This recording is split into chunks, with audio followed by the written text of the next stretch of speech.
Inscrite dans le cadre du programme CONFAC, qui vise à sensibiliser les jeunes sur les droits civils et politiques, la conférence de ce 8 septembre, animée par le professeur Télésphore Ondo, aura permis d'éclairer sur la transition politique actuelle au Gabon, l'implication des citoyens dans la vie de la nation et la charte de transition qui vient d'être publiée. Le premier chapitre, c'est sur les valeurs, parce que les militaires estiment souvent que le pays ne fonctionnait plus correctement. Donc on retrouve les valeurs, les principes qu'ils veulent ramener.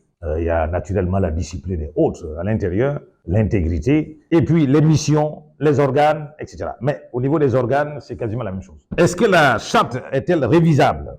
Oui, la charte est révisable, puisque nous avons plusieurs dispositions sur la révision de la charte, donc qui peut être faite à l'initiative du président lui-même ou à l'initiative d'un tiers des membres du Parlement. Sur la durée, donc ça fait partie de ce qu'on appelle des failles de la charte, et c'est une faille qui est fondamentale. La transition a une durée, mais dans le cas du Gabon, on ne sait rien du tout. C'est là où la révision serait très utile, n'est-ce pas, de pouvoir réviser rapidement la charte pour y introduire cette disposition. Je rappelle aussi que lorsqu'on est en période de transition, ce n'est pas une période où on va régler tous les problèmes du Gabon. Toutes les routes vont être construites, tous les ponts, on aura l'eau partout.